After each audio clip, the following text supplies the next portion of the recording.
The Hyundai Creta has you more or less covered with whatever you might want from a mid-sized SUV. The Hyundai Alcazar's job has been to add that extra dose of practicality and luxury. There's a new one out now, it's a facelift, but let's see what it's like. The Hyundai Alcazar facelift continues to be offered with the same engines as before. These are the 1.5-litre turbo-petrol with 160 PS and 253 Nm, paired with the 7-speed DCT and the 1.5 diesel with 116 PS and 250 Nm with a 6-speed torque converter. There's also a 6-speed manual on offer with both.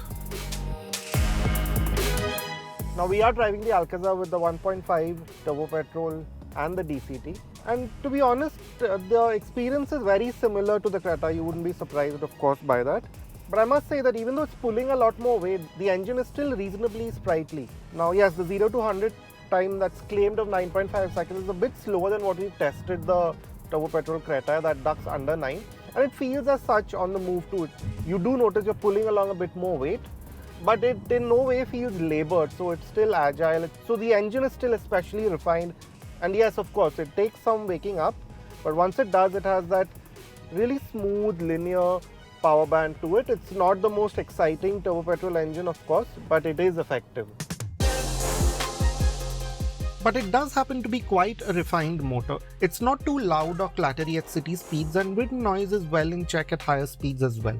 You get the drive and traction modes here too, and they work much in the same way as the Creta. The drive modes progressively sharpen engine and gearbox responses, while the traction modes change the responses again, and also the traction control maps to match various terrains. The gearbox, like before, seems quite well matched to the engine. It doesn't feel hesitant at lower speeds and usually has you right where you need to be in the power band. You only really notice it in heavier driving, where it could be a bit more aggressive with its shifts, say during a high-speed overtake, but the sport mode improves this a notch. But for most needs, the default normal mode is good enough. Now, where there is some difference from the Creta is in the way the Alcazar rides and handles. Now, that's obviously because of the longer wheelbase, the 150mm that's been added, and generally the longer length of the car. And also the fact that these top-end versions ride on 18-inch wheels against the 17s in the Creta. Even with the larger wheels, Hyundai has managed to hold on to that good ride that the Creta has become quite well known for with this generation or with this latest update. So say over a broken patch of road like we are on right now, yeah, you do feel it a bit more. The 18-inch wheels, a bit more of it is sort of transmitted into the cabin, so to speak. There is a slightly firmer edge, but it's never uncomfortable or harsh or noisy in here. So if you take it easy, it just sort of does its best to sort of smooth over these imperfections. And yeah, it does have that quite stable, secure feel to it, even on these surfaces. It's got a nice balance between being light for city use, but it's also quite precise, so even on the highway you won't be second guessing yourself too much. So you do notice that it has a bit more stability at higher speeds during highway speeds, but again, it's marginal. You'll have to drive both this and the Creta back to back to really notice that. So if you like driving, it's okay for you. If you aren't really interested in all of these things, then that's also fine. It's just a safe, reliable way to sort of get from one place to other. This 2024 Alcazar has grown by 60 mm from the last car, although most of it is down to the new cosmetic changes. But it's what Hyundai has done with these dimensions that is more significant. There's now a more noticeable visual differentiation between the Creta and the Alcazar. Yes, the headlamps are largely similar, but just like the Creta N-Line, there's a distinct face here with the wide, horizontal, darkened grille and the different edge pattern themes in the DRLs. Well done, almost in a Kia-like manner, are the various material finishes seen on the grille and bumpers. There's more of this to the side profile, so the bodywork is no different, but there is a more polished feel here with the gloss black glass surrounds and the silver scuff plates in the doors. New other 18-inch wheels, they are a size up from the standard Creta and get quite a sharp look. The rear has also taken on a fairly unique look. The two-part theme from earlier is carried over, but the full width effect and the vertical light cluster make this section resemble Hyundai's larger global SUVs the most. The accenting that goes with this below the windscreen and bumper creates a sense that this may be a more expensive car. Now, one of the reasons you might want to consider the Alcazar over the Creta or any of these other mid-size SUVs is probably for the boot space. Now, Of course, with all the 3 rows up, it's about 180 liters. So, say your usual grocery run, it'll easily do that. But the real trick is when you sort of fold this third row completely flat. Now, we'll get to the third row in a bit, but this is one of the ways that you use it. Now, when you do it, you notice that it's a completely flat lip here, so it's very easy to just say roll an item right to the end of the space. So, and then you get about 579 liters, which is right on par with some sedans, maybe even more than some sedans. As with the last Alcazar, the dashboard is shared with the Creta. The new color palette with the silver and gloss black highlighting give this space a more classy sense.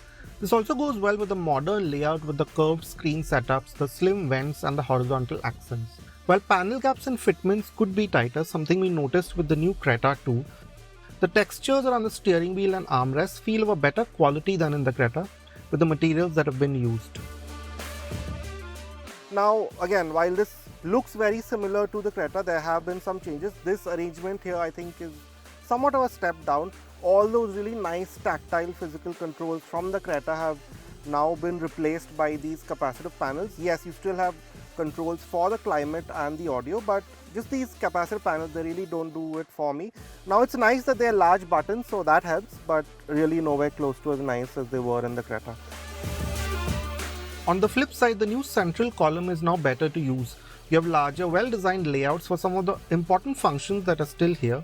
Also, a good addition is that the center armrest now slides and makes for more comfort during driving.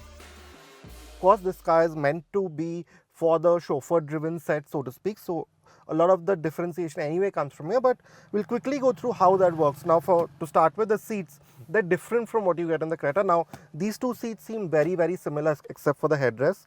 But just the kind of support they have and the cushioning and the contouring seems very different from what the Creta offers, and it is definitely a step up. Now, where things get better is that you get a recline function. Now, this is there from the last Alcazar, so that's not quite different. But you also now get ventilation function in the rear seat, the second row of seats. You get these winged headrests, and of course this squab. Now, this squab for me particularly doesn't work all that well. There's not that much range, so I could either do with or without it. It's not much of a question for me. And in terms of legroom, I have decent space for myself. Maybe someone who is 6 feet or over may find that it's a bit cramped, not a whole deal bigger than the Creta. It's in fact maybe slightly less than the 5-seater Creta, possibly because the seat has been pushed forward to accommodate the third row. But you now get this really quite neat boss function. I mean, the Tucson is the only other Hyundai that gets it, so you know that it's a pretty high-end feature. And when you do have your seat like this, then there's more than enough space for your needs, for pretty much any needs. Now, again, the headroom is pretty decent for my needs. Again, someone maybe slightly taller will want for more. And you have the other features that have been carried over from the Creta, for example, these sunshades, these two Type-C chargers and wireless charger that's been quite neatly integrated into the cubbyhole. Now, needless to say, all of this isn't in the same sort of space as the Creta, and there has been a wheelbase extension. It's about 150 mm longer than the regular Creta. The new Alcazar continues with the Hyundai tradition of offering a long features list with some new additions over the Creta. Here's a look at what's on offer. The safety features are largely the same as the Creta.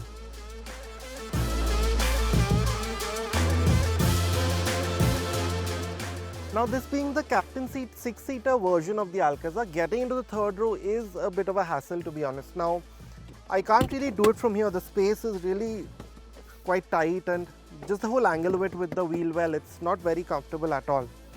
But Hyundai has made some change here. Like earlier, there used to be a small center console arrangement here, which actually held the wireless charger, but that's been removed. So one way of getting in now is to just walk through the cabin here. Now again, of course it's not very elegant at all, and the space is best reserved for children if they have to walk in like this. But when you do come in here, you realize that space is not all that bad. I mean, yeah, I have this seat fully pushed back.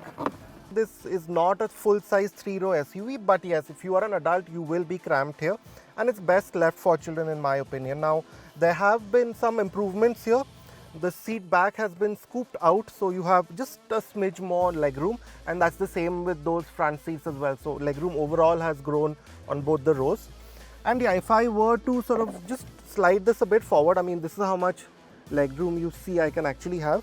But it's otherwise typically quite like these third rows in any other car. So yeah, I don't have much in the way of thigh support. As you can see, my knees are pretty high up.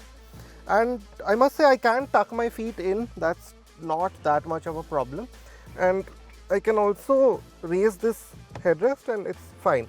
Now headroom is a serious problem. I'm not very tall, and for me too, there's only about this much space. So yeah, if you're of above average height, you will find that to be an issue here. Maybe you'll have to crouch forward. But I must say Hyundai has done well with amenities here too.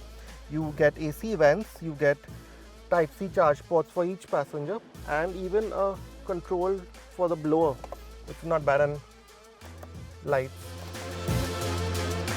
Priced between rupees 14.99 lakh and rupees 21.55 lakh, the Alcazar costs up to rupees 1.4 lakh more than the Creta for the top versions. There could have been a touch more space for this in the second and third row and a bit more differentiation in the dash design. But otherwise, this seemed like a fair deal for the added features you get, the slightly more premium sense you get inside and out, and the competent driving experience that's on offer.